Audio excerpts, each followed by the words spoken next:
The Forrester family has endured betrayals, affairs, secret children, corporate takeovers, and dramatic returns from the dead. But nothing could have prepared them for Rich Forrester's latest movie, a snap wedding that sent shockwaves through both bloodlines and boardrooms. With little warning and even less explanation, Rich announced that he and Brooke Logan were officially husband and wife. Again, for the umpteenth time. But this time, things feel different and not in the way fans might expect. Because as Ridge and Brooke toast their rekindled love and parade their sudden vows through Forrester Creations, a troubling question surfaces. One that threatens to implode the entire foundation of this so-called happy ending. Is the marriage even legal? The problem lies not in the emotion, but in the paperwork. According to early leaks and spoilers swirling around the bold and the beautiful, there are critical gaps in the documentation Ridge submitted for the marriage license. Sources close to the storyline suggest missing signatures, outdated identification, and jurisdictional mismatches between the officiant and the location of the ceremony. In short, there's a very real possibility that Ridge didn't marry Brooke so much as play-acted a wedding that might not stand up in court. And in a family where billions are at stake emotionally, financially, and legally, thought distinction matters. This revelation doesn't just shake the romantic core of the Forrester dynasty, it detonates it. Thomas Forrester, always the first to scrutinize any union that involves his father and Brooke, dives deep into the legal quagmire with cold precision. He digs into county records, talks to lawyers, and begins asking the questions everyone else is too afraid to voice. If Ridge and Brooke aren't legally married, then who controls the Forrester estate in the event of a contested will? Who has final authority in boardroom votes that hinge on spousal representation? And more importantly, what does this mean for the Logan family's continued stake in Forrester Creations? Steffy, on the other hand, moves fast and aggressively. She doesn't mince words. Her concern isn't Ridge's heart, it's his judgment. She confronts her father directly, asking why he felt compelled to marry Brooke in such haste and without the full blessing or involvement of his children. Steffy sees the cracks forming not just in the marriage, but in the family's structure. If this union isn't legally binding, then every business move Brooke has made under the Forrester name is open to challenge. It's not about love anymore. It's about liability. Meanwhile, Brooke is caught between defending her marriage emotionally and justifying it legally. She insists that love, not paperwork, defines a union, but those words ring hollow as attorneys begin to circle.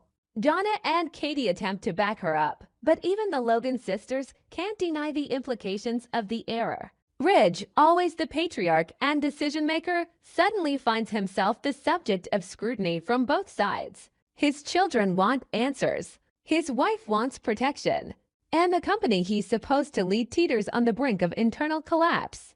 The legal ambiguity of the wedding becomes the central conflict not only in the Forrester mansion, but in the boardroom of Forrester Creations itself. Eric Forrester, though frail and increasingly sidelined, demands clarity. Carter Walton, once Ridge's best man and the company's legal counsel, is now stuck in the middle. He starts reviewing documents with dread, realizing that the marriage may be invalid, the transfer of certain company shares may have been premature, and Brooke may have unintentionally exposed herself to massive financial and legal risk. Carter brings this to Ridge's attention, but Ridge dismisses it until he realizes something even worse: a pending shareholder lawsuit being quietly drafted by Steffy and Thomas, who believe the integrity of the company is under threat. In private, the siblings begin to strategize. If Ridge can't secure his marriage legally, then his authority as co-CEO can be challenged. With Brooke weakened and Ridge distracted, Thomas and Steffy make their move. They quietly call an emergency meeting with board members and legal representatives to discuss temporary restructuring, a coded phrase for a power shift. Their goal? Remove Ridge and Brooke from joint decision-making roles, consolidate authority under the next generation, and secure the Forrester legacy on their terms. Brooke, sensing the tides turning, fights back. She demands that Ridge remarry her publicly and legally this time, with every document filed properly and every detail authenticated. But Ridge hesitates. For the first time, the man known for dramatic gestures and sweeping romantic declarations stumbles. He doesn't say yes. He doesn't say no. He just waits. And in that hesitation, Brooke sees something terrifying: doubt. This opens the door for Bill Spencer, always lurking at the edges of Forrester conflict. He offers Brooke something Ridge never does: certainty, legal certainty, business protection, a pathway to wresting control of her shares and leveraging them independently of Ridge. He frames it as help, but everyone knows better. Bill has always had his eye on Brooke, and now, with Ridge floundering, he sees his opening. Meanwhile, Hope Logan is dragged into the firestorm. Her mother's reputation is at stake. Her relationship with Thomas becomes strained again as she realizes his ambition is resurfacing with ruthless clarity. The man she believed had changed is now leveraging his father's weakness to advance his own power. And once again, Hope is forced to choose between family and love between the Logans and the Forresters. As the legal drama escalates, media outlets begin picking up the story. Billionaire designer's marriage in jeopardy. Forrester wedding may be invalid. The press spins it into a scandal, and public opinion turns. Investors get nervous. Stock projections for the upcoming fashion quarter drop. Internally, the team is fractured. Designers begin taking sides. And through it all, Steffy and Thomas remain firm. If Ridge and Brooke cannot validate their place in the company through a legitimate, legal marriage, they must step aside. Then, the unthinkable happens.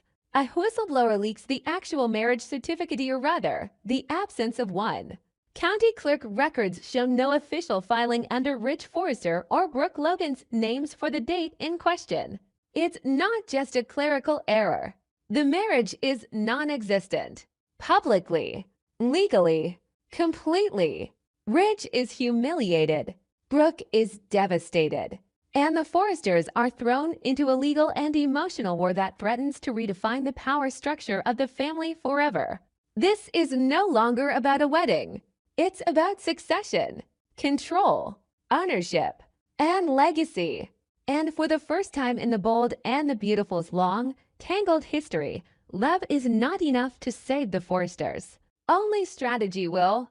As the fallout from the invalid marriage sends tremors through both the Forrester estate and the halls of Forrester Creations, the lines are being drawn with brutal clarity. What was once Ridge and Brooke's triumphant return as husband and wife has become a public scandal, a legal minefield, and an emotional nightmare for every player involved. Brooke, blindsided and humiliated, refuses to go quietly. With her reputation in tatters and her position within Forrester Creations under fire, she hires one of Los Angeles' most aggressive legal firms. Their first move, file for retroactive marriage validation. But without a valid license and with the efficient under scrutiny for licensing issues, the process hits a wall.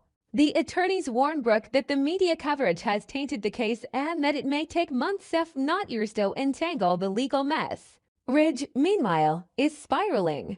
Once the proud and confident patriarch of the Forrester family, he now finds himself under siege from the press, from his children, from his own guilt. He thought marrying Brooke would bring closure, unity, a fresh start. Instead, it's opened the door for a hostile takeover from within his own bloodline. He begins questioning everything: his judgment, his loyalty, even his love for Brooke. Alone in the Forrester mansion one night, he gazes at the wedding photo on the wall and wonders aloud, did I ever really know what I was doing with her? Steffy and Thomas strike while the iron is hot. They call for a full audit of Forrester Creations' recent contracts and decisions made under Brooke's influence. Every deal signed, every design greenlit, every marketing campaign with her involvement is now subject to review. With Carter forced to remain impartial, the siblings bring in their own legal team, who push for temporary suspension of executive privileges for both Ridge and Brooke, citing fiduciary risks. The board divided and nervous schedules a vote. Brooke, feeling the noose tighten, demands Ridge stand beside her publicly and denounce the coup attempt. But Ridge hesitates again. He still sees Steffy and Thomas as children, yes, but also as heirs, as leaders. And the more he watches them take control, the more he starts to believe they might be right. That maybe for once she should step back. Brooke doesn't take it well. She accuses him of cowardice, of choosing his children over her yet again. "You always leave," she snaps. "You run when it matters most." Rich doesn't argue. He just walks out. With Rich absent from the board vote, the motion passes. Effective immediately, Steffy and Thomas are granted emergency co-executive authority, pending final shareholder confirmation. Brooke is sidelined. Her access to key Forrester accounts and business decisions is revoked. She's furious, but legally powerless. Bill Spencer seizes the moment. He meets with Brooke privately, offering her a way out and a way back in. If she sells him her remaining Forrester shares, he promises to reinstate her influence through his voting power. It's not just a business move. It's personal.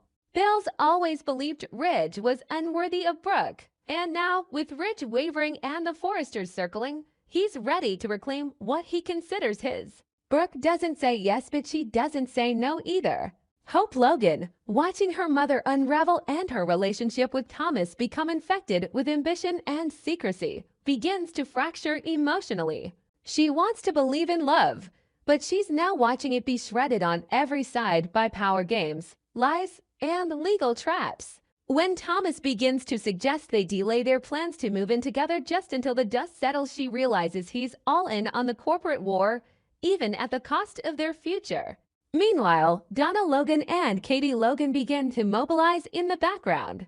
They start pulling old contracts, revisiting voting rights, and exploring whether Eric Forrester's trust, which once outlined the company's succession plan, has language that can reverse Thomas and Steffy's grab for power.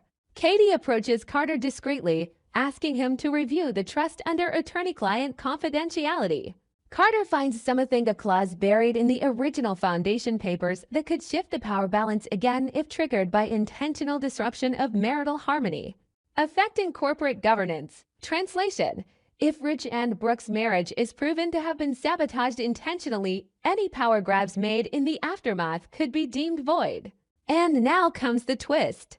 A tech audit by an anonymous ally, some speculate Charlie, others say Zende, discovers that the county record of Ridge and Brooke's marriage license was digitally altered. A clerk had actually filed the license properly days before the ceremony, but someone hacked the system and deleted the record from the public registry. It was no accident. Someone went to great lengths to invalidate the wedding from the inside. The family is stunned. Steffy and Thomas deny involvement. But the digital trail doesn't lie. An IP address leads to an encrypted network routed through Paris, specifically a server once used by none other than Taylor Hayes-Ridge's ex-wife and Steffy's mother. The implications are immediate and explosive. Did Taylor, possibly trying to protect her children's inheritance, tamper with Ridge's marriage to Brooke behind the scenes? Did she justify it as a way to reclaim the family? Or was she manipulated into helping someone else entirely? No one knows yet, but the damage is done. Brooke is vindicated. The marriage may have legal grounds for reinstatement, and the board is forced to reconsider the power transfer to Thomas and Steffy. But the rift is now permanent. The Forrester family is more divided than ever. Ridge is caught between two women. His children have become corporate predators. Brooke is weaponizing her pain. Bill is circling like a vulture. Hope is slipping into emotional exile. And the question looming over them all is no longer about love, or weddings, or even legacy. It's about who survives the storm and who becomes the storm. Because in the end, the bold and the beautiful isn't about who walks down the aisle. It's about who walks away with the crown.